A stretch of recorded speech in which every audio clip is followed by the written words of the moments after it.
Tour de Babel, 2 points, mauvais projet.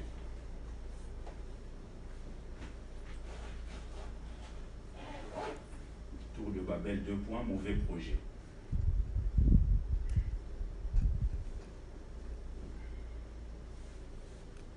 Et pour ce, nous allons lire Genèse, chapitre 11, du 1er verset jusqu'au 7e verset.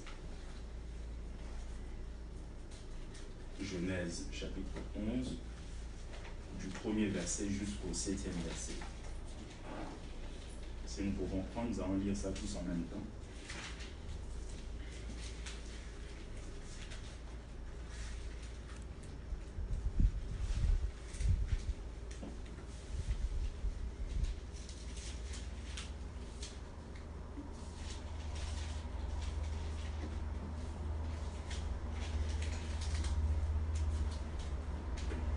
Genèse, chapitre 11, du 1er jusqu'au 7e verset. On peut y aller. 1, 2, 3, allons-y. Toute la terre avait une seule langue et les mêmes mots. Comme ils étaient partis de l'Orient, ils trouvèrent une plaine au pays de Shinéar, et ils habitaient. Ils se dirent l'un à l'autre, allons, faisons des briques, et cuisons-les au feu. Et les briques servit de pierre, le bitume leur servit de ciment. Ils dirent encore, allons, faisons-nous une ville et une tour dont le sommet touche au ciel, et faisons-nous un nom, afin que nous ne soyons pas dispersés sur la face de toute la terre. L'Éternel descendit, et la tour que bâtissaient les fils des hommes. Et l'Éternel dit, voici, ils forment un seul peuple, et ont tous une langue, et c'est entrepris. Maintenant, rien ne les empêche de faire tout ce qu'ils auraient projeté. Allons, descendons et confondons leur langage, afin qu'ils n'entendent plus la langue les uns des autres. Amen. Alors, gloire à Dieu. Nous allons parler pendant quelques minutes sur ce thème. Donc, la tour de Babel, 2 points, mauvais projet. Alors, avant de commencer, je vais quand même vous expliquer comment est-ce que les choses se sont déroulées depuis la création. C'est-à-dire que Dieu a créé toutes choses. Il a créé la lumière, il a créé la lune. La Bible commence dans Genèse en disant qu'au commencement, Dieu, Elohim, créa les cieux et la terre. Dieu a commencé à créer et jusqu'au 6e jour, il a créé l'homme, son chef-d'œuvre qui est l'homme. Et vous allez voir même que lorsque Dieu était en train de créer, Dieu appréciait ce qu'il faisait. Dieu disait que c'était bon. Et quand il est arrivé à l'homme, il a dit que c'était très bon. C'est-à-dire que Dieu lui-même, le Créateur, il prend le temps d'apprécier sa création, d'apprécier ses créatures. Et le 6e jour, Dieu, c'est le dernier jour de la création, c'est comme l'apogée de ses créatures, c'est-à-dire Dieu a créé, le 6e jour, il dit, ok, je veux faire l'homme. Et quand il a fait l'homme, il dit, non seulement c'est bon, mais il dit c'est très bon. C'est-à-dire que lorsque nous sommes hommes, il faut nous dire à chaque instant que nous sommes les très bons de Dieu. C'est-à-dire que je peux ne pas avoir tout par rapport au bien matériel, mais une chose est sûre, et que Dieu m'a trouvé très bon. Dieu a créé l'homme, il a dit que c'était très bon, ce qu'il avait fait. Et finalement, cet homme, vous savez comment est-ce que les choses se sont déroulées? Cet homme a péché. Cet homme a péché pourquoi? Parce qu'il a été tenté par le serpent qui est l'image de Satan. Et la femme a mangé, a donné aussi à son mari Adam. Et Dieu avait interdit à l'homme de pouvoir toucher à l'arbre, au fruit de l'arbre de la connaissance du bien et du mal. C'est-à-dire que Dieu a dit par exemple, vous avez 10 arbres, vous allez toucher à 9, mais seulement à celui-là vous n'allez pas toucher. Mais cet homme-là est parti. Vous savez, souvent c'est ça l'homme, hein? C'est-à-dire quand vous lui dites, voilà tout ce qui est à toi c'est là. Ce que tu ne dois pas toucher c'est là. L'homme est toujours curieux de pouvoir savoir réellement pourquoi on m'a interdit ça. Il faut que j'aille essayer de voir qu'est-ce qu'il y a à l'intérieur. Frères et sœurs, si Dieu nous dit de ne pas toucher à quelque chose, c'est parce qu'il connaît les conséquences qui viennent en touchant la chose. Dieu sait, si Dieu dit par exemple qu'il faut marcher dans la sanctification, Dieu sait que le péché ramène la mort. La Bible dit le salaire du péché c'est la mort. C'est-à-dire qu'à chaque fois que Dieu nous dit, par exemple, ne touche pas à ça, Dieu ne passe pas son temps à nous dire ne touche pas, non. Il nous dit aussi prends, il nous dit aussi touche, il nous dit aussi fais. Il nous dit aussi, goûte à ça. Il nous dit aussi, mange ça. Mais de l'autre côté, il y a des choses que Dieu nous interdit de faire. Et lorsqu'il interdit, c'est parce qu'il connaît les conséquences qui en découlent de ces choses. Et finalement, l'homme a péché. Et quand l'homme a péché, l'homme s'est éloigné de Dieu. Parce que le péché vient mettre une séparation entre l'homme et Dieu. L'homme était attaché à Dieu. Dieu, l'objectif qu'il avait était que l'homme soit en permanence avec lui. L'homme vive en permanence avec lui. L'homme vive dans un milieu qui est qu'on peut qualifier dans un environnement qu'on peut qualifier d'immaculé. C'est-à-dire la terre ne puisse pas connaître les effets du péché. C'était ça l'objectif de Dieu. Était que l'homme puisse être en permanence en communion avec lui. Parce que Dieu descendait même pour parler à l'homme. C'est-à-dire qu'il n'y avait pas de barrière. Il n'y avait pas de barrière qui empêchait Dieu de pouvoir être en relation avec l'homme. Finalement, l'homme a péché. Et quand l'homme a péché, ils ont été chassés du jardin. La vie a continué. La Bible déclare que Adam et Ève ont eu 2 enfants qu'on connaît du nom de Caïn et Abel. Et la Bible déclare que ces 2 hommes, il y en avait un, Caïn, qui était laboureur. C'est-à-dire il cultivait la terre. Et vous en avez l'autre qui était berger. Et les 2 ont fait des offrandes à Dieu. Le premier, Abel, a ramené les premiers-nés de ses troupeaux. Le deuxième, Caïn, a ramené aussi des biens par rapport à ce qu'il faisait. Et la Bible déclare que Dieu a porté un regard favorable sur Abel et sur son offrande.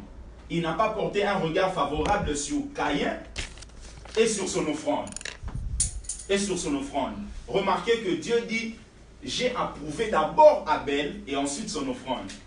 C'est justement ce que j'enseigne par rapport à l'adoration et que Dieu nous approuve d'abord nous, avant d'approuver tout ce qui peut sortir de nous. Dieu a approuvé d'abord Abel et ensuite il a approuvé son offrande. Et finalement cet homme, lorsqu'il a vu que Dieu avait approuvé son frère, il a eu de la haine et il est parti commettre un meurtre. Et c'est le premier meurtrier de l'histoire de la Bible. Caïn, il a tué son frère. Il a tué son frère, pourquoi? Parce qu'il y avait de la jalousie qui montait au-dedans de lui. Frères et sœurs, c'est possible que tu n'aies pas ce que l'autre a. Mais une chose est sûre, Dieu t'a donné aussi des choses. Peut-être tu n'es pas milliardaire, peut-être tu n'es pas millionnaire, peut-être tu n'es pas premier de la classe. Même si tu es 5e, bien aimé, ce n'est pas la raison de tuer celui qui est premier. Ce n'est pas la raison.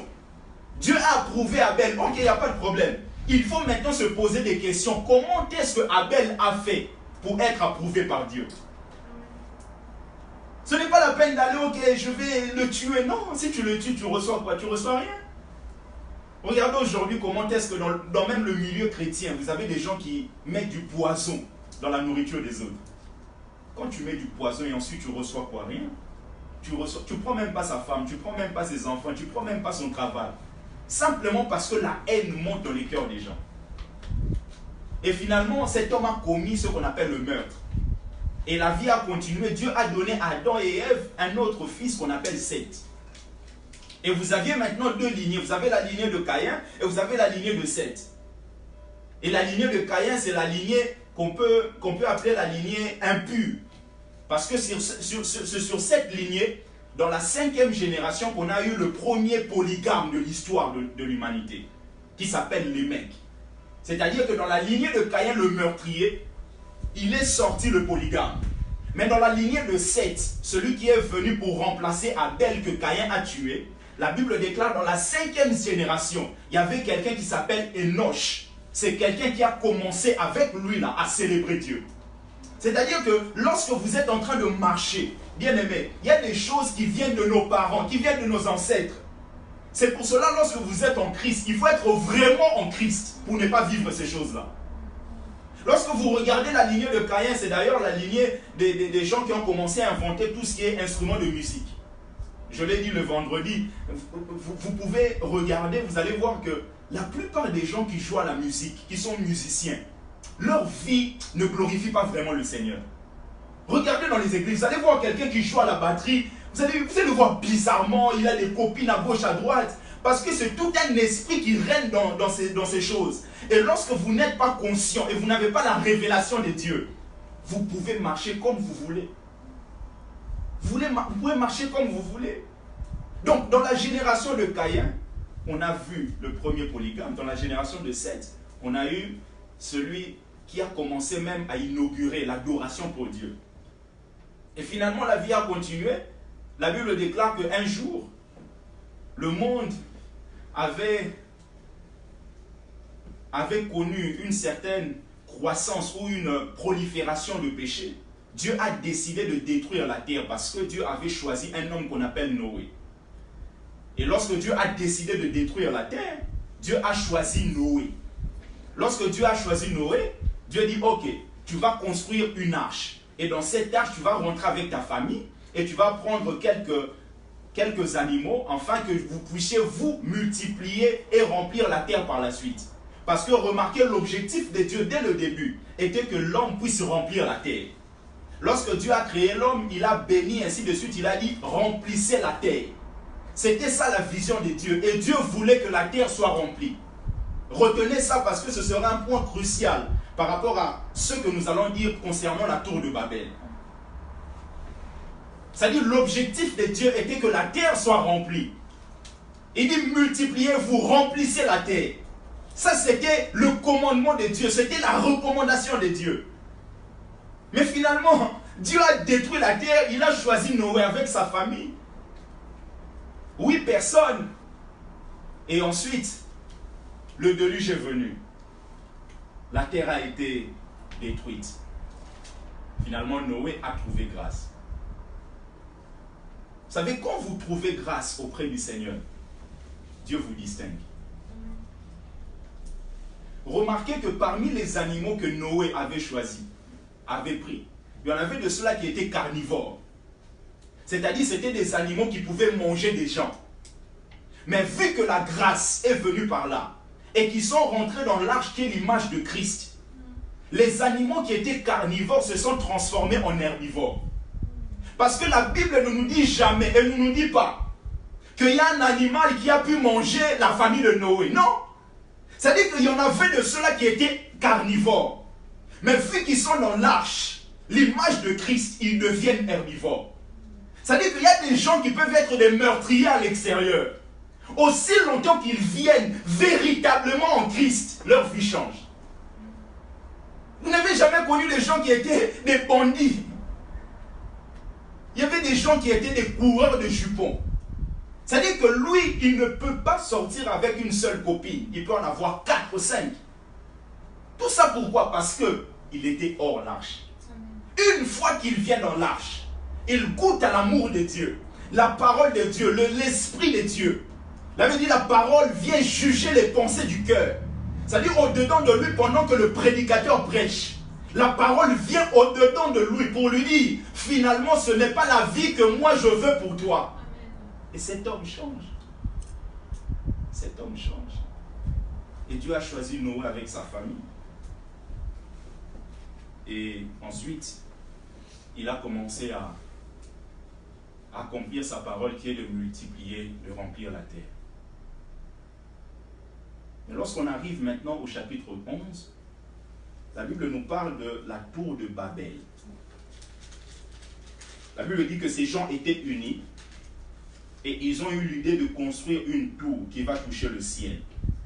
Genèse chapitre 11, le verset 4.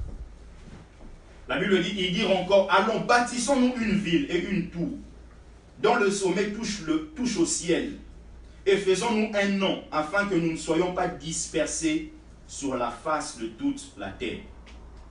Lorsqu'on dit Babel, nous pouvons noter Babel en hébreu veut dire confusion. Babel en hébreu veut dire confusion. Babel en hébreu veut dire confusion. Babel en hébreu veut dire confusion. Et nous allons noter 4 choses avant d'avancer dans notre thème. Je vais vous donner 3 seulement. Notons ces 3 choses avant d'avancer. Premièrement est que Dieu aime l'unité. La Bible dit que ces gens, ils étaient unis et ils ont eu l'idée de construire une tour qui va toucher le ciel. Et nous allons établir quelques vérités avant d'avancer. Premièrement est que Dieu aime l'unité. Nous pouvons noter. Dieu aime l'unité. Et dans cette unité, Jésus fait même la déclaration dans Jean chapitre 10 au verset 30. Il dit, moi et le Père, nous sommes un. D'où même nous pouvons parler de la Trinité, c'est-à-dire vous avez Dieu qui est unique. Dieu qui est unique, c'est-à-dire Dieu est un. Dieu aime l'unité. Jean chapitre 10, le verset 30. Moi et le Père, nous sommes un. Deuxièmement, l'unité est agréable lorsqu'elle marche selon le plan de Dieu.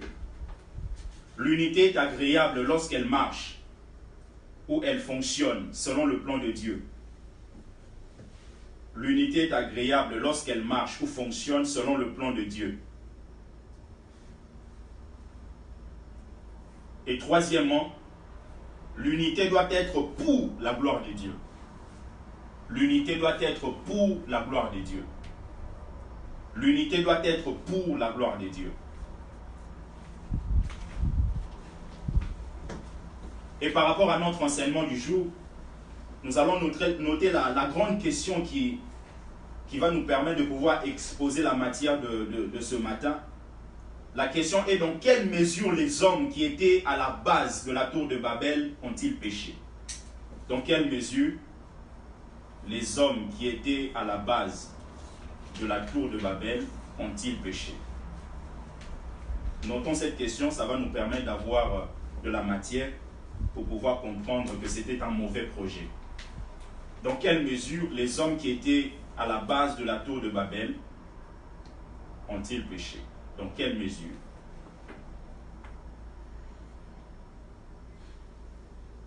Dans quelle mesure les hommes qui étaient à la base de la tour de Babel ont-ils péché? Premièrement, nous allons noter qu'ils ont péché parce qu'ils recherchaient leur propre gloire. Ces hommes ont péché parce que, premièrement, ils recherchaient leur propre gloire. Ils ne recherchaient pas la gloire de Dieu. Ils recherchaient leur propre gloire. Ils ont péché parce qu'ils recherchaient leur propre gloire. Donc la première raison, nous allons en avoir deux. La première raison est parce qu'ils recherchaient leur propre gloire. Nous pouvons noter le verset Genèse chapitre 11, le verset 3 et le verset 4. Genèse chapitre 11, le verset 3 et le verset 4. Je vais lire, ils se dirent l'un à l'autre, allons, faisons-nous des briques et cuissons-les au feu. Et la brique leur servit de pierre et le bitume leur servit de ciment. Ils dirent encore, allons, bâtissons-nous une ville et une tour dont le sommet touche au ciel. Et faisons-nous un nom. Ils disent, faisons-nous un nom. Pour leur propre gloire, faisons-nous un nom. Quand vous voyez des gens qui se battent pour que leur nom soit connu, ce sont des gens qui ne cherchent pas la gloire de Dieu, mais qui cherchent leur propre gloire. Ces gens étaient là, ils voulaient bâtir quelque chose. Ils étaient dans l'unité. Comme je vous ai dit au début, Dieu aime l'unité, mais l'unité qui lui donne gloire. L'unité qui ramène Dieu en première position. Ils ont dit, faisons-nous un nom, afin que nous ne soyons pas dispersés sur la face de toute la terre. Rechercher sa propre gloire, bien-aimé, ne peut jamais fonctionner. Pourquoi? Parce que Dieu est jaloux. Ces hommes n'avaient pas la révélation de Dieu. Ils ne savaient pas que Dieu est jaloux. La Bible dit, Dieu ne partage jamais sa gloire avec quelqu'un d'autre. Et lorsqu'on dit jaloux, je vous ai dit la fois passée, la jalousie n'est pas toujours péjorative. La jalousie peut être positive parce que Dieu est jaloux. Quand on dit Dieu est jaloux, ça veut dire Dieu est tellement protecteur qu'il ne veut pas nous partager. Il ne veut pas qu'il soit partagé. Il ne veut pas que nous puissions avoir des faux dieux à côté et l'avoir lui en même temps. C'est pour ça que la Bible dit, vous ne servirez jamais deux maîtres. Soit vous allez servir Mammon, ou soit vous allez servir l'Éternel. Élie, le prophète, un jour, il a dit aux enfants d'Israël, jusqu'à quand clocherez-vous de deux côtés? Si Dieu est Dieu, suivez-le. Mais si Baal est Dieu, suivez Baal. Si le monde, c'est votre plaisir, suivez le monde. Si c'est Dieu qui est votre plaisir, suivez Dieu. Parce que Dieu est jaloux, il ne veut pas que nous soyons de ceux-là qui ont d'autres dieux. Et en même temps lui. Et c'est pas possible. C'est pas possible. Regardez même dans la vie quotidienne. Quel est cet homme ou cette femme qui aime son mari véritablement? va vouloir que son mari ait une autre femme. Quand vous voyez ça, ça veut dire qu'il n'y a pas la véritable jalousie qui vient de Dieu. La jalousie qui vient de Dieu protège. La jalousie qui vient de Dieu garde. La jalousie qui vient de Dieu essaie de garder son honneur. Dieu veut toujours et veille à son honneur. Dieu ne veut pas qu'on le déprécie. Dieu ne veut pas qu'on le mette à un niveau où il ne mérite pas. En fait, Dieu n'est pas là pour pouvoir nous supplier de lui donner la place qu'il faut. Non. Il a la place qu'il faut, quelle que soit notre révélation. Quelle que soit la connaissance que nous avons de lui. Dieu a toujours sa place. Et ça ne va pas changer. Ce n'est pas parce que moi, la Rodin, je décide de ne plus prier que Dieu n'est plus Dieu. Tous les pasteurs de Paris peuvent vous refuser de prêcher. L'Éternel, le Dieu des armées, il restera toujours Dieu. Tel que nous sommes là, nous pouvons même dire nous-mêmes là, le dimanche on ne prie pas. On ne vient pas au culte. Bien aimé, ce n'est pas Dieu qui va changer. C'est nous-mêmes qui perdons. Parce que lui reste que Dieu, il ne change pas. La Bible dit il est le même hier, aujourd'hui, éternellement. Lorsque le fils prodigue est parti, le père était toujours au même endroit. Le père est l'image de Dieu. Le fils prodigue l'image d'un chrétien ordinaire. C'est-à-dire qu'il a décidé de partir. Mais ce qu'il ne sait pas est que son père est toujours au même endroit. Frères et sœurs, quel que soit notre éloignement, Dieu reste toujours au même endroit. Et il nous attend. Il nous attend. Peut-être tu étais parti loin de lui. Mais une chose et une bonne nouvelle qu'il te donne ce matin est qu'il est là, les bras ouverts, il t'attend. Lorsque le fils est revenu, le père l'a vu de loin. Directement, il est parti là pour pouvoir l'embrasser. Pour pouvoir l'embrasser. Ça peut arriver dans la vie chrétienne. Un moment, vous avez un moment de faiblesse. Vous avez l'impression que la vie spirituelle, là, ça commence un peu à bugger. Bien aimé, c'est en ce moment-là, Dieu vous dit, il a besoin de vous. Lui, il est toujours là. Il est toujours au même endroit. Là où vous l'avez quitté, il est toujours là. C'est nous qui partons. Dieu dit, je suis fidèle, je suis avec vous jusqu'à la fin des temps. C'est nous qui partons. C'est nous qui refusons d'obéir à sa parole. C'est nous qui refusons de marcher selon ses principes. Mais Dieu est toujours là. Dieu ne change pas. Son amour reste infaillible. Son amour ne bouge pas. Il nous aime tel qu'il nous a aimés le premier jour. Il continue à nous aimer. Même lorsque nous allons loin de lui, il nous aime quand même. Mais ce n'est pas parce que Dieu t'aime qu'il est content de toi. Dieu peut t'aimer et ne pas être content de toi. Dieu peut m'aimer et ne pas être content de moi. J'ai mon fils, un moment il peut faire tomber quelque chose. Ce n'est pas quand il fait tomber là, je ne l'aime plus. Je l'aime, mais je ne suis pas content de ce qu'il vient de faire. Dieu nous aime toujours. Il aime même ceux qui vivent dans la débauche. Mais Dieu n'est pas content d'eux. Pourquoi? Parce qu'il veut qu'ils soient attachés à lui. Un bon papa n'est pas simplement celui qui donne l'argent à ses enfants. Un bon papa, c'est celui qui aime passer du temps avec ses enfants. Passer du temps avec ses enfants. On en a connu des papas comme ça. Il sort, il rentre à 23h30, il vient, il dit, ok, vous avez besoin de quoi? À l'école, on a demandé combien? 10 euros, 20 euros, ok, tiens, 50. Bien aimé, ce n'est pas ça qui remplace l'amour paternel. On a besoin d'être avec le papa. On a besoin de parler avec papa. On a besoin de chérir papa. On a besoin de poser des questions à papa. Parce que papa est passé déjà par là. Bien aimé, Dieu, bien aimé, il n'est pas surpris par les choses que nous sommes en train de vivre. Dieu n'est pas surpris par une relation que tu as connue. Dieu n'est pas surpris par une adversité que tu as rencontrée. Dieu n'est pas surpris par ça. Et d'ailleurs, lorsque Dieu promet, c'est parce qu'il a déjà accompli la chose. Dieu est déjà passé par là. Il te dit, mon fils, je veux que tu ailles. Il connaît, frères et sœurs. Faisons-lui confiance. Et ces hommes-là, ils n'ont pas cherché la gloire de Dieu. Dieu est jaloux. Rechercher leur propre gloire. Bien aimé, rechercher sa propre gloire ne te fera jamais goûter à la gloire de Dieu. Nous pouvons noter ça. Rechercher sa propre gloire.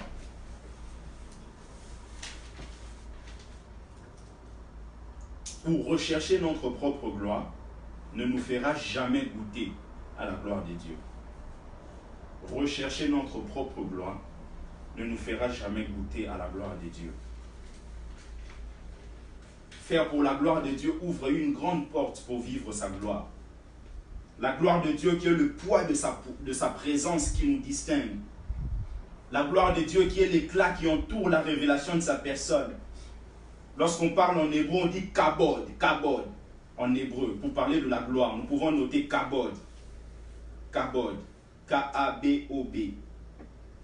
Kabod en hébreu, qui veut dire, qui a le sens du poids. C'est-à-dire que quand vous vivez la gloire de Dieu, vous devenez lourd. Vous devenez quelqu'un d'honneur. Dieu vous rend lourd, même dans la société. Dieu vous rend lourd, même dans votre environnement. La gloire de Dieu vient lorsque nous recherchons la gloire de Dieu. Nous faisons tout pour la gloire de Dieu. La Bible dit, ils se dirent l'un à l'autre. Ces hommes qui avaient l'initiative de bâtir la tour de Babel, ils se dirent l'un à l'autre. Vous savez, pour se dire, il faut penser. Vous ne pouvez pas vous dire aussi longtemps que cela n'a pas traversé vos pensées. La Bible dit, ils se dirent, c'est-à-dire, ils ont eu des pensées. Frères et sœurs, faisons très attention à nos pensées. À ce que nous sommes en train de penser. Je vous ai parlé de Caïn tout à l'heure. Avant que Caïn commette le meurtre, vous pensez que c'est venu comme ça? Il a commencé à penser à ça. Lorsque quelqu'un va commettre l'adultère, il ne va pas directement avec une femme, il dit « Ah, c'est fini ». Non, il commence d'abord à penser. Ce qui fait que dans l'église, il y a des gens qui peuvent être là en train d'écouter la parole. Mais vu que leurs pensées ne sont pas pures, ils pensent déjà à des choses qu'ils vont faire après le culte. Mais ces choses ne glorifient pas Dieu. Ça ne veut pas dire qu'ils ont commencé à penser lorsqu'ils étaient là-bas, non. C'est-à-dire qu'il y a un temps qui sépare la pensée avec l'effectivité de l'action. Quelle que soit la période, quel que soit le temps, il y a toujours un écart entre la pensée et l'effectivité de l'action. Ça peut être moindre, mince, mais il y a toujours un écart. Il y a toujours un écart. Lorsque quelqu'un vous insulte, directement, il y a quelque chose qui vient dans vos pensées. Dois-je l'insulter aussi? Dois-je répliquer aussi? Dois-je me taire? Directement, vous avez une pensée qui vous dit, n'insultez pas. C'est-à-dire que, entre la pensée et l'effectivité de ce que vous allez faire, ça peut être quelques secondes, mais il y a quand même eu pensée. Directement, vous dites, non, je ne veux pas te suivre. Tu ne sais pas ce que tu es en train de faire. Frères et sœurs, lorsque vous voulez vivre une vie chrétienne victorieuse, veillez à vos pensées. Il y a des gens qui commettent de meurtres seulement parce que les pensées sont bousillées. Je vous ai raconté l'histoire de ces jeunes hommes qui étaient aux États-Unis, qui tous les jours regardaient les films pornographiques. Le fait de regarder, vos pensées sont pourries. Et en regardant, ce jeune homme de 16 ans, 17 ans, il n'avait pas de copie, il n'avait personne. Donc, il ne pouvait pas exercer ce qu'il était en train de vivre et remplir dans ses pensées. Et comme sa mère était divorcée, un jour, il a vu qu'il pouvait faire quelque chose en mettant dans l'eau et donner à sa mère, et sa mère serait ivre et il pourrait essayer ce qu'il est en train de voir. Il l'a fait. Il a pris quelque chose, il l'a mis dans l'eau, il l'a donné à sa mère. Sa mère a bu, il est parti avec sa mère est tombée enceinte. Vous imaginez pourquoi? Parce que les pensées de quelqu'un ont été détruites. La Bible dit, lorsque quelqu'un commet un péché, ça ne commence pas directement. C'est Jacques qui est en train de parler. Et Jacques, quand il parle à qui? Il parle aux Hébreux qui se sont convertis au christianisme. C'est-à-dire c'était des hommes qui étaient combattus, qui étaient abattus, qui étaient méprisés par ceux qui étaient juifs et qui refusaient que Jésus soit le Messie. Et lorsqu'il leur écrit, ceux qui ont lu, vous allez voir qu'à plusieurs reprises, il dit par exemple, n'ayez pas peur des tribulations, l'affliction, il parle des combats, des choses comme ça, gardez la foi, ainsi de suite, parce qu'il veut conscientiser ces gens-là pour leur montrer que même si vous avez des combats, vous avez pris une bonne décision de suivre Christ. Et finalement, il dit, Dieu ne nous tente pas nous sommes tentés à cause de nos convoitises. Et lorsque la convoitise a été conçue, cela enfante le péché. Et le péché étant consommé, produit la mort. C'est-à-dire la convoitise. Et la convoitise, c'est où? C'est dans tes pensées. Quand tu regardes quelqu'un qui est bien habillé, toi tu as besoin d'être à sa place. Non pas d'acheter la même chose parce que tu as apprécié, mais tu as besoin d'être à sa place. C'est-à-dire tu es en train de convoitiser la personne. Bien aimé, c'est où? C'est dans les pensées. C'est-à-dire que tes pensées sont devenues tellement noires. Tellement noires. Lorsque quelqu'un va mettre du poison dans la nourriture de quelqu'un d'autre, ça commence où? Vous pensez il se réveille seulement comme ça, il prend le poison, il met. C'est dans les pensées. Et dans ces pensées, il y a plusieurs choses qui traversent. Mais tu auras ça, mais tu feras ça, mais tu feras ça. Peut-être on lui a déjà dit, si tu le mets, on te donnera 100 000 $. Et les 100 000 $ traversent ses pensées. Et quand il va commettre l'acte, dans ses pensées, il y a quoi? Il y a 100 000 $. Bien aimé, veillons à nos pensées. Ça veut dire ces gens ont eu l'idée et se sont dit. Parce qu'ils avaient de mauvaises pensées. Et c'est pour ça l'apôtre Paul dit dans 2 Corinthiens, nous pouvons noter, 2 Corinthiens chapitre 10, le verset 5. 2 Corinthiens chapitre 10, le verset 5. L'apôtre Paul dit, nous renversons les raisonnements et toute hauteur qui s'élève contre la connaissance de Dieu. Et nous amenons toute pensée captive à l'obéissance de Christ. Ça c'est la version Louis II. La version King James dit ceci, abandonnons les imaginations et tout le haut fait qui s'élève contre la connaissance de Dieu et amenons en captivité toute pensée à l'obéissance de Christ. Abandonnons les imaginations. 2 Corinthiens chapitre 10, le verset 5. Abandonnons les imaginations. J'ai dû peut-être expliquer ça rapidement ici, mais quand vous entendez des mots produisent des images en vous. Tel que nous sommes là, ceux qui connaissent Bamako, quand je dis Bamako, ils ont une image dans leur tête. Ceux qui connaissent Kinshasa, Paris, qui connaissent la Tour Eiffel, quand je dis Tour Eiffel, que vous ne vouliez ou pas, il y a une image qui vient au-dedans de vous. C'est-à-dire que quelqu'un qui passe du temps à entendre quelqu'un qui lui dit que tu ne peux pas, que tu ne peux pas, tu ne peux pas, il y a une image qui vient au-dedans de lui. Ce sont des imaginations. Et c'est pour ça l'apôtre Paul dit, il faut que ces choses soient renversées. Parce que ces choses combattent la parole de Dieu. Vous imaginez quelqu'un qu'on lui a dit chaque jour, matin, midi, soir, la Bible est fausse, la Bible est fausse, la Bible est fausse, la Bible est fausse. Bien aimé, quand vous dites Bible, automatiquement l'image qui vient dedans de lui, c'est la fausseté. Et l'apôtre Paul dit, si vous voulez vivre une vie chrétienne heureuse, il faut renverser ces imaginations. Ce sont des forteresses qui se mettent là pour nous empêcher d'avancer. Vous imaginez une femme comme Sarah, 90 ans, double ménopause. Qu'est-ce qu'elle n'a pas entendu? Tu vas voir un médecin et tu lui dis, médecin, moi je crois que j'aurai un enfant. Essayons quand même, mettons dans notre société actuelle, vous avez 65 ans ou 70 ans, vous allez voir le médecin, vous lui dites, ou votre maman va voir le médecin, lui dit, j'ai une promesse, et dans cette promesse, j'aurai un enfant. Vous imaginez, vous essayez un peu d'imaginer la réponse du médecin. Le médecin va donner le cours à votre maman pendant peut-être 3-4 minutes pour expliquer les effets de la ménopause. Va commencer à utiliser des mots spécifiques, scientifiques, pour expliquer à la maman que non, il ne faut pas espérer. Bien aimé, dans cette situation-là, vous avez des images qui viennent dans la tête de la maman. C'est-à-dire qu'à chaque fois que vous allez dire quelque chose par rapport à la parole de Dieu, par rapport à la promesse que cette maman a reçue de Dieu, il y a une image qui viendra, c'est-à-dire ce que le médecin a dit. La ménopause est déjà passée par là et c'est fini pour elle. Ce sont des images. Et l'apôtre Paul dit, renversons les raisonnements. Les raisonnements empêchent les gens d'avancer. Même pendant que je prêche, là, il y a des gens qui disent non, ça c'était dans le temps de Paul. Ça, ce sont des raisonnements humains. Et les raisonnements humains nous empêchent de vivre réellement les merveilles du Saint-Esprit. Nous empêchent.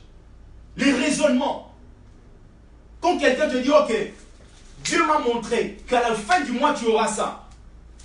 Ça dit, c'est une parole qui vient de Dieu. Mais vu que tu as beaucoup de raisonnements, tu te dis, mais comment ça va marcher? On me dit que la chose va se réaliser à Londres.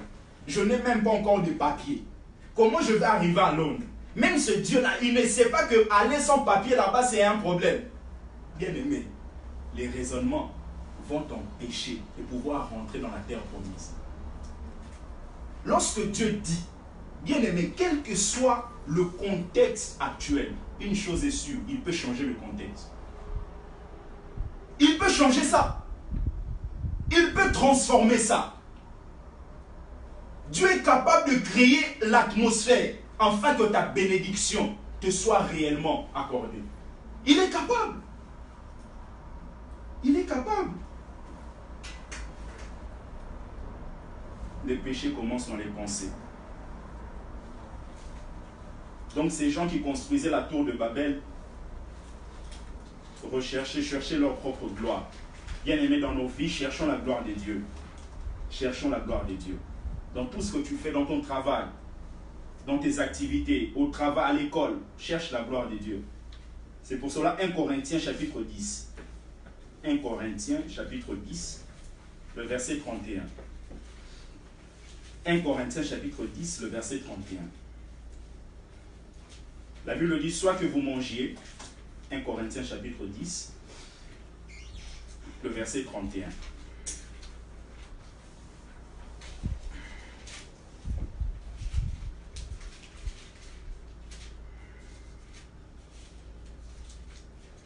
La Bible dit, soit que vous mangiez, soit que vous buviez, soit que vous fassiez quelque chose. Faites tout pour la gloire de Dieu. Faites tout pour la gloire de Dieu. Ces gens ne recherchaient pas la gloire de Dieu. Ils recherchaient leur propre gloire. Nous passons au deuxième point qui nous montre dans quelle mesure ces gens qui ont été à l'initiative de la tour de Babel ont péché contre Dieu. Deuxième point, pourquoi est-ce que ces gens ont-ils péché? Parce qu'ils s'opposaient au commandement de Dieu, qui était de remplir la terre. Donc notre deuxième point, le grand 2, qui répond à notre question, dans quelle mesure ces gens qui étaient à l'initiative de la tour de Babel ont-ils péché? Donc le deuxième point, la deuxième raison, c'est parce qu'ils s'opposaient au commandement de Dieu qui était de remplir la terre. Ils s'opposaient au commandement de Dieu qui était de remplir la terre. Ils s'opposaient au commandement de Dieu qui était de remplir la terre. Eux, ils voulaient rester au même endroit. Alors qu'il y a une promesse, comme je vous ai dit tout à l'heure, par rapport à ce que Dieu a dit à Noé, lorsqu'il a ramené le déluge, et ensuite il a dit à Noé quelque chose que nous voyons dans Genèse chapitre 9, le premier verset. Genèse chapitre 9, le premier verset.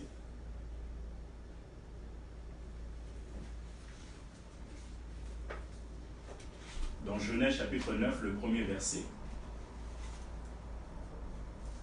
La Bible dit, Dieu bénit Noé et ses fils et leur dit, soyez féconds, multipliez et remplissez la terre. C'est-à-dire que c'est un commandement que Dieu donne, de remplir la terre. Ce n'est pas quelque chose qu'on doit discuter. Dieu utilise l'impératif et remplissez la terre. C'est un commandement donné par Dieu, c'est un ordre donné par Dieu. Et finalement, ces gens, le fait de construire, d'être au même endroit, vous n'allez jamais remplir la terre. Vous imaginez, ils étaient là en train de construire une tour. Quand on dit une tour là, ça peut prendre quoi? Imaginons, ça prend toute la ville des pavillons sous bois. C'est-à-dire vous construisez quelque chose qui va monter dans le but de toucher le ciel. C'est-à-dire vous allez tous être dans le même bâtiment.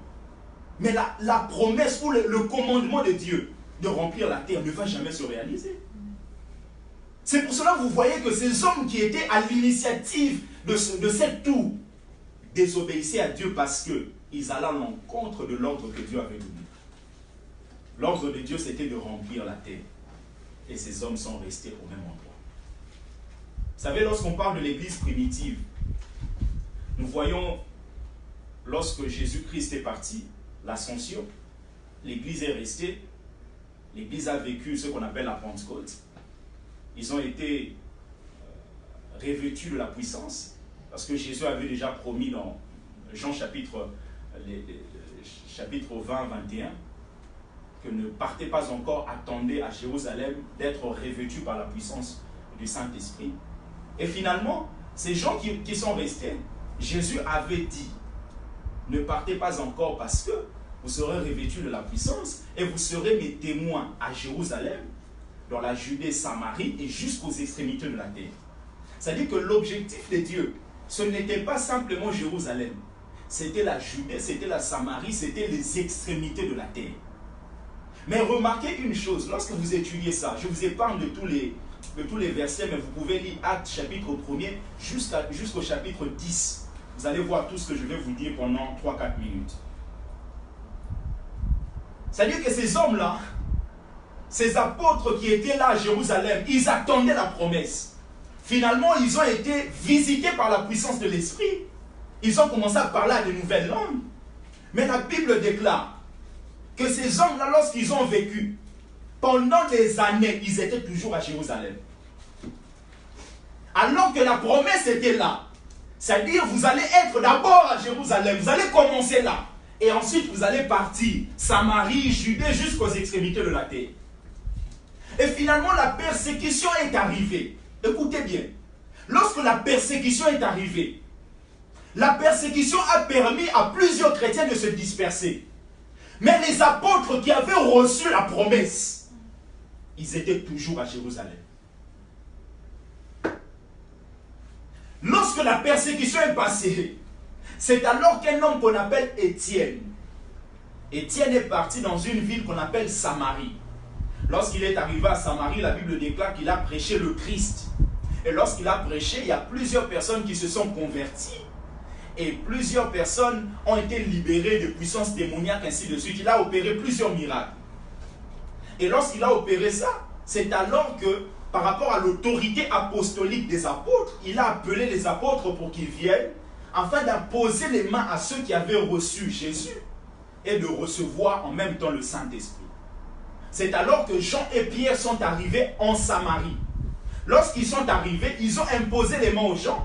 Vous avez même l'histoire de cet homme qu'on appelle Simon le magicien, qui avait fait semblant de pouvoir croire au Seigneur. Et finalement, ensuite, il a vu comment est-ce que les apôtres étaient en train d'imposer les mains aux gens et que les gens recevaient le Saint-Esprit. Il a dit que nous puissions vous donner une somme d'argent, que je puisse vous donner une somme d'argent, afin que moi aussi à mon tour, lorsque j'imposerai les mains aux gens, que les gens reçoivent le Saint-Esprit. Et cet homme ignorait plusieurs choses, notamment le fait que ce que les apôtres avaient, ils n'avaient pas acheté quelque part. C'est alors que l'apôtre Pierre va lui dire que ton argent périsse avec toi, parce que tu as cru que le don de Dieu s'acquérait à prix d'argent. Et finalement, ils ont imposé les mots. Ils ont reçu le Saint-Esprit. Et qu'est-ce qu'ils ont fait? Ils sont retournés à Jérusalem. La promesse est toujours là. Vous allez commencer à Jérusalem, Judée, Samarie. Vous êtes déjà arrivé en Samarie. Mais continuez Judée, ainsi de suite, aux extrémités de la terre. Et ils sont retournés à Jérusalem. Lorsqu'ils sont retournés à Jérusalem, c'est quelque temps après que l'apôtre Pierre, finalement, il est parti en Judée, dans la famille de celui qu'on appelle Aîné. Il est parti ensuite chez Lydie, à Lydie et tout ça. Lorsqu'il est arrivé chez Aîné qui avait un problème, il arrive, il dit Jésus-Christ te guérit. C'est-à-dire qu'ils ont pris beaucoup de temps pour pouvoir commencer à aller accomplir l'itinéraire que Jésus avait tracé. L'itinéraire que Jésus avait tracé. Ces hommes, c'était un projet où ils avaient l'unité. Mais cette unité-là n'accomplissait pas l'ordre de Dieu. C'est possible de voir des gens qui sont unis, mais unis dans le désordre. Il y a des gens qui peuvent être unis. Quand vous les voyez là, ils sont unis, mais unis dans le péché. Il y a des relations où vous pouvez voir, ah, ces hommes-là, vraiment, ça fait des années, ils sont toujours ensemble. Mais ils sont ensemble pour faire quoi? Ils sont ensemble pour prendre les femmes d'autrui, les maris d'autrui. Ils sont ensemble pour faire quoi? Pour aller escroquer les gens. Ils sont ensemble pour aller manipuler. Ils sont ensemble pour faire la corruption. C'est possible de voir les gens et se dire, ah, vraiment, j'aimerais être comme eux. Vous avez une forme de l'unité. Mais l'unité dans la parole de Dieu ou l'unité dans les bêtises? C'est possible d'avoir des amis. Oh non, on a étudié depuis l'école primaire. C'est merveilleux de dire ça aux gens. Et les gens vont se dire, ah non, non, l'amitié existe. Mais cette amitié-là, l'unité-là, est basée sur quoi? Est basée sur les commérages? Est basée sur quoi? L'impolitesse? Est basée sur quoi? Sur le péché? Est basée sur l'adultère? Est basée sur l'impudicité? Il y a des unités comme ça. C'est-à-dire des gens qui sont unis, mais sont là pour se donner des femmes. Se donner des femmes. Comme on nous racontait, il y avait des pasteurs qui ont leur clique. Et dans cette clique-là, ils se donnent des femmes. C'est-à-dire, je viens prêcher chez toi, tu me réserves déjà une femme. Avant de prêcher, je vais avec la femme. Et ensuite, je viens, je dis, ah, l'onction. L'onction qui vient de couler quelque part. Parce que l'unité n'est pas dans la droiture. Frères et sœurs, quel que soit ce que vous pouvez faire, quel que soit dans le groupe où vous pouvez y entrer, veillez à ce que la parole de Dieu soit la conductrice de ce groupe-là.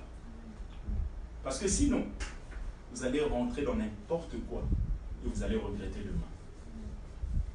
Ces gens, ils étaient là. Peut-être qu'il y en avait de ceux-là, peut-être qui peut-être n'avaient pas donné leur mot, qui suivaient simplement pour suivre pendant la tour de Babel. Ah, on y va, on va construire. Sans avoir la révélation réellement que là, nous sommes en train de nous opposer à ce que Dieu est en train d'accomplir. L'unité. Finalement, c'est l'apôtre Paul, lorsqu'il est venu, lui qui était Saul, il a été visité sur le chemin de Damas. C'est lui qui a pu ramener l'évangile jusqu'aux extrémités de la terre. Au travers de ses voyages missionnaires, premier voyage, deuxième voyage, il a été plusieurs fois arrêté, plusieurs fois tabassé, parce que l'apôtre Paul savait que l'évangile là doit aller jusqu'aux extrémités de la terre. Frères et sœurs, c'est possible que Dieu puisse te voir à 10 km d'ici, c'est-à-dire par rapport à l'itinéraire que tu as pris dans ta vie. Mais depuis un certain temps, tu es toujours au même endroit. Dieu t'attend ailleurs. Dieu te voit ailleurs. Il y a des gens, ça fait des années, ils prient, mais leur vie spirituelle n'avance pas. Pourquoi? Parce que Dieu te voit au 3e niveau, mais toi tu es toujours au 2e sous-sol. L'apôtre Paul dit, vous qui devriez devenir des maîtres, vous êtes toujours comme des enfants.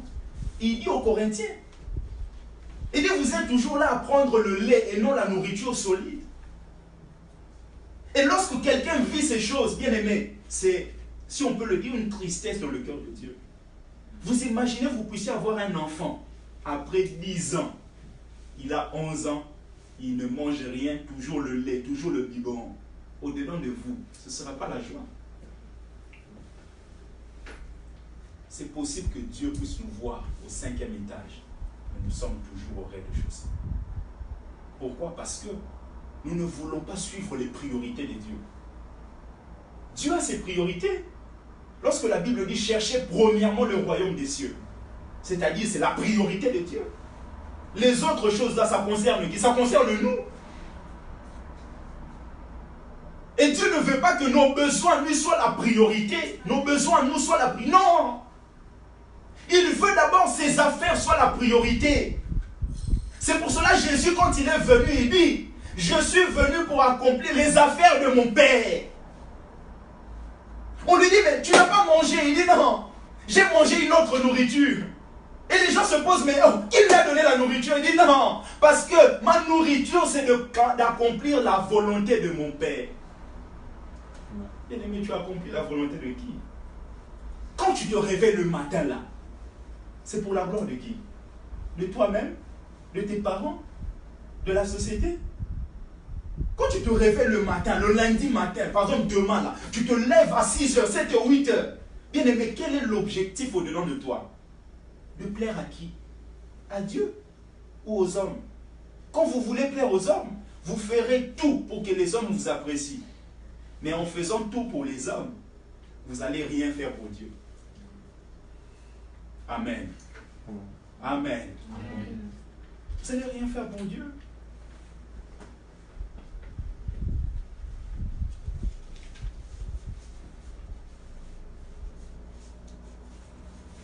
Et ce que j'aime est que, voilà la conclusion, Dieu n'est pas l'auteur du péché. C'est-à-dire que ces hommes ont péché. Dieu n'était pas l'auteur de leur faute. Mais il faut comprendre que quelle que soit la faute ou les fautes des gens, les desseins de Dieu se réalisent toujours. Quel que soit. Quel que soit. Quel que soit. Le dessein de Dieu se réalise par sa main puissante. Finalement, Dieu a pu confondre le langage des gens. C'est-à-dire que ces hommes-là qui avaient construit une tour, dans l'objectif d'être au même endroit, de ne pas aller remplir la terre, ils allaient en opposition de ce que Dieu avait dit. Finalement, Dieu a pris la décision de ramener la confusion dans la vie de ces gens. D'où on appelle tour de Babel. Babel veut dire confusion. Qu'est-ce que Dieu a fait? Ils avaient tous le même langage. Vous savez, Dieu est plus intelligent que nous. Il s'est dit non, je ne vais pas voir les anges, comme ça ils vont venir, ils vont les tabasser, ils vont fuir. Non, Dieu dit non, ça c'est petit ça. J'essaie simplement de ramener la diversité des langues. Toi tu parles swahili, moi je parle seulement français. Comment on va dialoguer? Toi tu parles lingala, moi je parle anglais. Hein? Yo.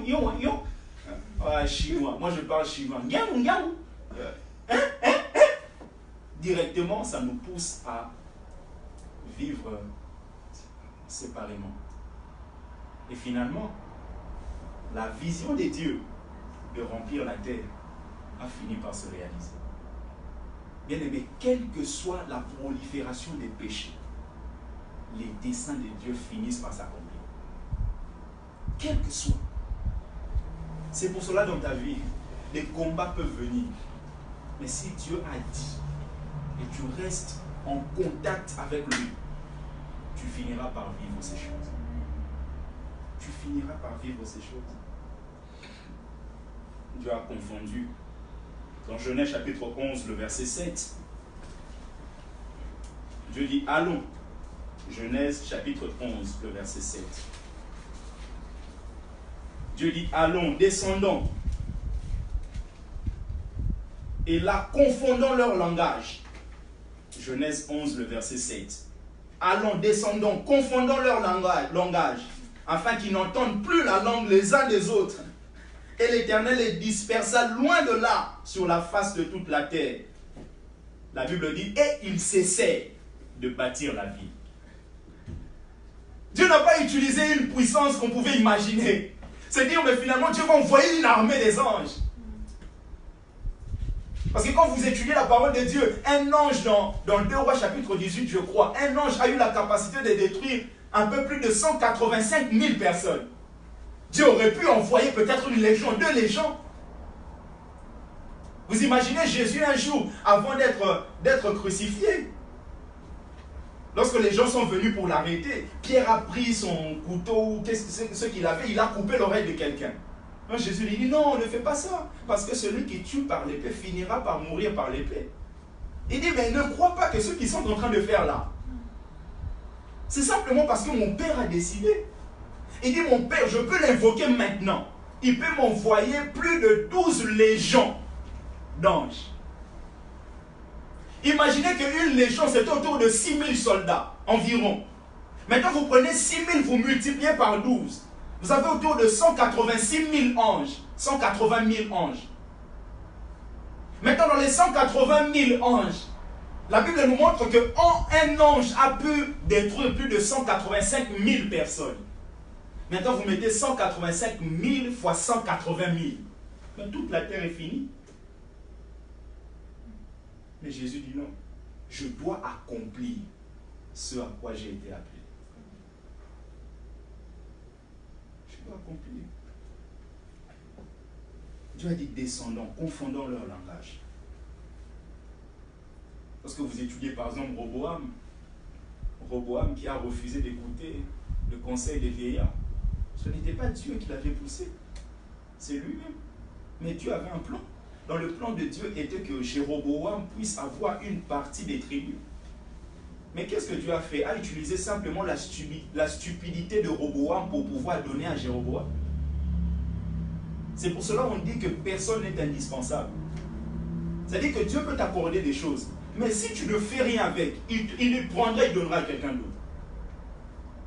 Il prendra et donnera à quelqu'un d'autre. Parce que Dieu nous a créés pour sa gloire à lui.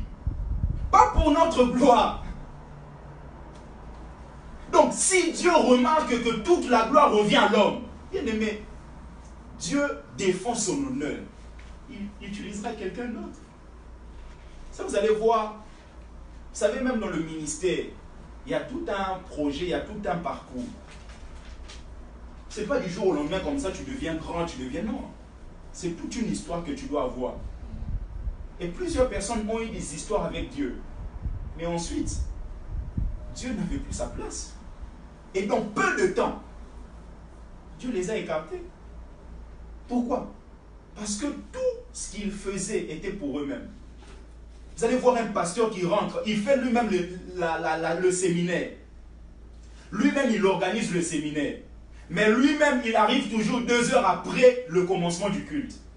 Bon, mais quand tu avais fait le séminaire, il faut mettre l'heure à laquelle tu serais dispo et prêt pour pouvoir rentrer et célébrer le Seigneur comme tout le monde. Vous allez voir, le culte commence 2 heures après lui, là, il vient. 4 garde du corps, il vient. Bien aimé, ça, ce n'est pas la gloire de Dieu, c'est la gloire de l'homme. Et comme Dieu est jaloux, dans très peu de temps, de telles personnes disparaissent. Et dans très peu de temps, vous allez les voir, ils vont commencer à forcer, alors qu'avant, ils ne forçaient pas. Parce que quand la grâce est là, c'est un peu comme une voiture, tu es à l'intérieur, tu n'es pas en train de faire des efforts. Et le conducteur, ce n'est pas vous. Le conducteur, c'est Dieu. Dans la voiture, celui qui fait l'effort, ce n'est pas celui qui est à côté, mais c'est celui qui conduit. Et celui qui conduit là, ce n'est pas toi, c'est Dieu. Ce qui veut dire, quand la grâce de Dieu est sur toi, tu ne fais pas d'effort. Tu ne fais pas d'effort. Tu avances. Mais quand Dieu t'accorde la grâce, il faut prendre soin de ça. Il dit, ne prenez pas la grâce de Dieu en vain. Vous avez une histoire dans la Bible, nous parle d'un homme qu'on appelle Ézéchias. Ézéchias était roi. Et ce roi, un jour, il a reçu la visitation d'un homme qu'on appelle Ésaïe. Ésaïe est un prophète qu'on appelle messianique. C'est-à-dire, il a prophétisé concernant même la venue de Christ. Cet homme est un prophète authentique. Il vient devant Ézéchias pour lui dire, prépare ta maison parce que tu vas mourir. Ah. Et cet homme, quand il a entendu ça, vu qu'il avait fait des bonnes choses, parce que quand il est arrivé, Dieu, son objectif était de détruire tout ce qui était au lieu, là où les gens adoraient les faux dieux. Et finalement, Ézéchias l'avait fait. Et la Bible déclare qu'Ézéchias a prié le Seigneur. Et Dieu s'est souvenu de lui. Et Dieu envoie la même personne, Ésaïe, pour aller dire à Ézéchias, finalement, je t'ai accordé 15 ans. C'est pour ça, dans l'enseignement que je donnais sur le fait d'écouter Dieu, je disais, il faut écouter Dieu continuellement. Parce que le même Dieu qui a parlé à Ésaïe d'aller dire à Ézéchias qu'il va mourir, c'est le même Dieu, quelques temps après, qui a dit à Ésaïe d'aller lui dire qu'il lui a accordé 15 ans de plus. C'est-à-dire que si vous écoutez Dieu une fois, vous fermez les oreilles, vous pouvez continuer à avoir la vision qu'Ézéchias va mourir dans les années qui viennent, ou dans les mois qui viennent, ou les jours qui viennent. Mais ce que vous ne savez pas est que Dieu vous a parlé ensuite pour vous dire qu'il lui a accordé 15 ans de plus. Et cet homme qui a eu 15 ans de plus, il a supplié le Seigneur, il a eu la grâce de Dieu. Pendant ces 15 ans, il a eu un homme qu'on appelle, comment il s'appelle?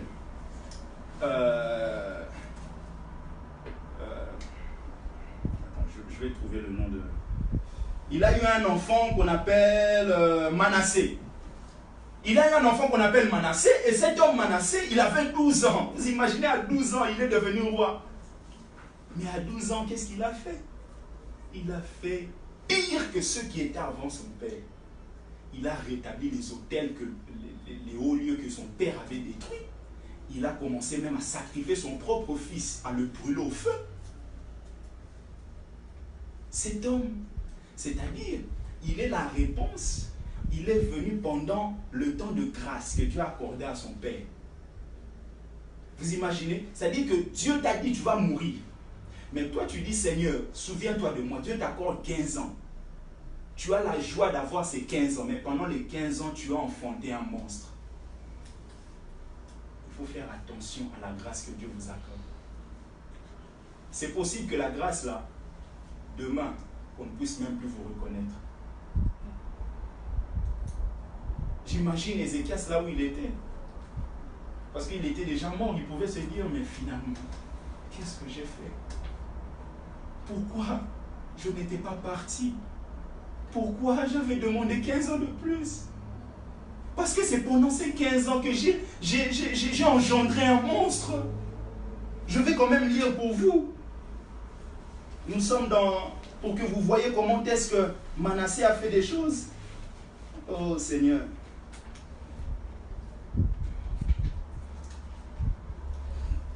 Je suis dans 2 Rois chapitre 21. Nous allons finir dans 3-4 minutes. 2 Rois chapitre 21. 2 Rois chapitre 21. À partir du premier verset. Ça veut dire Manassé avait 12 ans lorsqu'il devint roi. Et il régna 55 ans à Jérusalem. Sa mère s'appelait Ephsiba. Il fit ce qui est mal aux yeux de l'Éternel, selon les abominations des nations que l'Éternel avait chassées devant les enfants d'Israël. Écoutez bien le verset 3. Il rebâtit les hauts lieux qu'Ézéchias, son père, avait détruits. Il éleva des autels à Baal. Il fit une idole d'Astarté, comme avait fait Akab, roi d'Israël. Et il se prosterna devant toute l'armée des cieux et la servit. Il bâtit des autels dans la maison de l'Éternel, quoique l'Éternel eût dit, c'est dans Jérusalem que je placerai mon nom. Il bâtit des autels à toute l'armée des cieux dans les 2 parvis de la maison de l'Éternel. Au verset 6, il fit passer son fils par le feu, ce que Dieu avait interdit. C'est-à-dire des sacrifices en l'honneur de ce que les gens faisaient pour Moloch. Il fit passer son fils par le feu. Il observait les nuages, les serpents pour en tenir des pronostics. Et il établit des gens qui évoquaient des esprits et qui prédisaient l'avenir. Il fit de plus en plus ce qui est mal aux yeux de l'Éternel afin de l'irriter. Au verset 7, il mit l'idole d'Astarté qu'il avait faite dans la maison de laquelle l'Éternel avait dit à David et à Salomon son fils, c'est dans cette maison et c'est dans Jérusalem que j'ai choisi parmi toutes les tribus d'Israël que je veux à toujours placer mon nom. Je veux à toujours placer mon nom. Un enfant de 12 ans. Regardez tout ce qu'il a fait. C'est tout un monstre. Mais quand son père a eu la grâce, il était content. Mais pendant cette grâce, qu'est-ce qu'il a enfanté? Un monstre. Faites très attention, bien-aimés, à la grâce que Dieu vous accorde. Dieu te fait grâce de vivre, serre-le. Il y a des gens qui sont à l'hôpital là, vous les voyez, leurs photos d'il y a 6 mois et maintenant vous pleurez. Vous pleurez. Une femme qui marchait avec des talons, avec un corps, mais devenue comme ça, 30 kilos, 25 kilos. La Bible dit, ne prenez pas la grâce de Dieu en vain. La grâce que Dieu nous accorde, c'est pour le servir. Quel que soit ton âge, sers-le. Parce que tu ne sais pas ce qui peut arriver demain. Tu ne sais pas. Moi, je connais des gens qui étaient là, qui marchaient, qui croyaient que le monde était sur leurs épaules. Ils ne savent pas par quel mécanisme directement leur vie là a été changée, bousculée. Ils sont devenus fous. Ils commencent à manger dans la rue, les choses qu'on jette. Pourquoi? Parce qu'il n'a pas pris les choses au sérieux. Frères et sœurs, Dieu t'accorde quelques années et pendant ces années, serre-le. Ne prends pas la grâce de Dieu comme un acquis. Oh non, moi c'est comme ça. Non. La grâce de Dieu vient pour te montrer que tu ne peux rien par tes efforts. Mais il faut rester fidèle à ce Dieu. Et pour terminer, je vais vous donner 3 raisons qui montrent que Dieu accomplira certainement ses desseins. 3 raisons avant de terminer, rapidement.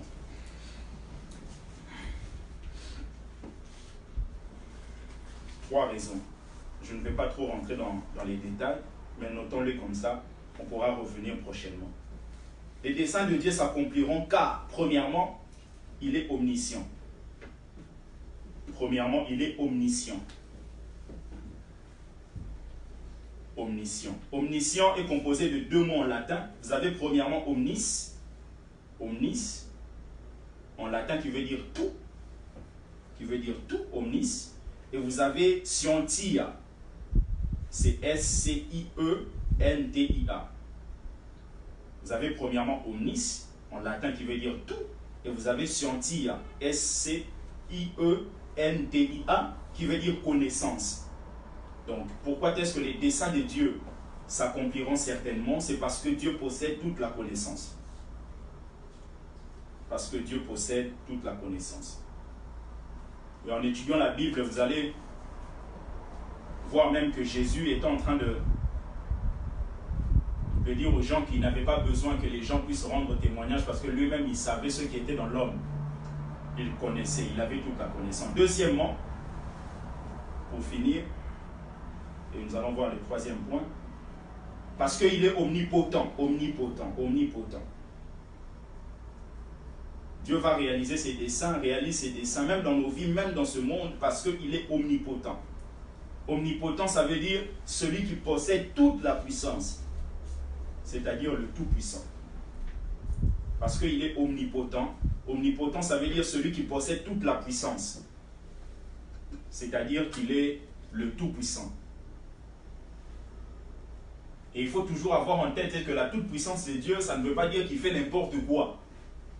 La toute-puissance de Dieu, ça veut dire qu'il fait tout aussi longtemps que cela est en cohésion ou en harmonie avec ses propres attributs. Parce que par exemple, on ne va pas dire que Dieu, il peut tout, il fait tout comme il peut, il est tout puissant, il va mentir. Non, Dieu ne peut mentir. C'est-à-dire que Dieu peut tout à la mesure où cela est en harmonie avec même sa nature. Troisièmement, pourquoi Dieu va accomplir ses desseins? Parce qu'il est omniprésent. Omniprésent. Et par rapport à notre thème, lorsque les gens là étaient en train d'imaginer, de concevoir même le projet de pouvoir construire la tour, peut-être ils ne voyaient pas Dieu physiquement, mais ceux qui ne savaient pas que Dieu était là. Dieu était là. Et il faut toujours faire la différence entre ce qu'on appelle l'immensité de Dieu et l'omniprésence de Dieu. L'immensité de Dieu, ça veut dire que Dieu est tellement grand que même cette salle ne peut pas le contenir. Mais l'omniprésence de Dieu, ça veut dire que Dieu est partout. Partout, quel que soit, même dans les loges, Dieu est là. Dieu voit tout. Parce que si Dieu ne voyait pas tout, il ne peut pas juger ces gens-là. Vous imaginez, vous qui ne voyez pas, comment vous allez juger les gens par rapport à ce qu'ils font? Dieu est omniprésent partout. Mais vous avez aussi la notion de l'immensité de Dieu. C'est-à-dire qu'il est beaucoup plus grand, même ses créatures, même sa création. Mais de l'autre côté, il est présent partout. Il est présent en nous. Il est présent ici. Il est présent dans nos maisons. Donc Dieu est présent partout. Et pour terminer, ces gens, comme j'ai dit, ils ne voulaient pas donner gloire à Dieu. Et il y a une chose que nous devons savoir, bien aimé, Dieu honore. Nous pouvons le noter pour terminer. Dieu honore toujours tout celui qui l'honore. Dieu honore toujours tout celui qui l'honore. Dieu honore toujours tout celui qui l'honore. Si vous honorez Dieu par votre présence, quand il y a culte, Dieu vous honorera. Si vous honorez Dieu dans votre comportement, Dieu vous honorera. Si vous honorez Dieu par votre manière de vivre, Dieu vous honorera. Et c'est ce qu'il a dit, nous allons noter le verset 1 Samuel chapitre 2, le verset 30. 1 Samuel chapitre 2, le verset 30. Nous allons lire ça tous ensemble pour clôturer. Prenons ça, nous allons lire ça.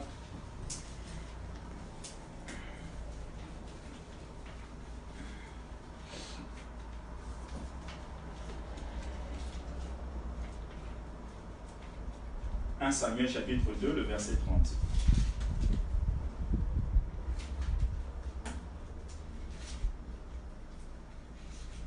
Samuel, c'est dans l'Ancien Testament.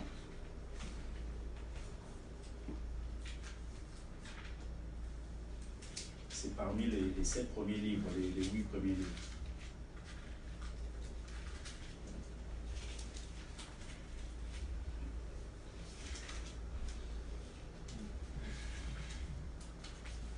Nous pouvons y aller.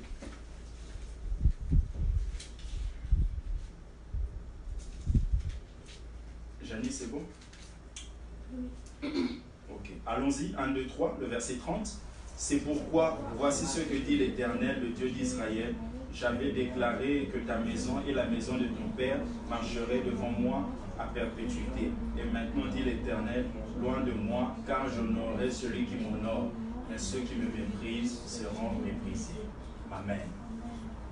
Ceux qui m'honorent, je les honore. Que Dieu bénisse sa parole. Et est-ce que nous pouvons acclamer le Seigneur?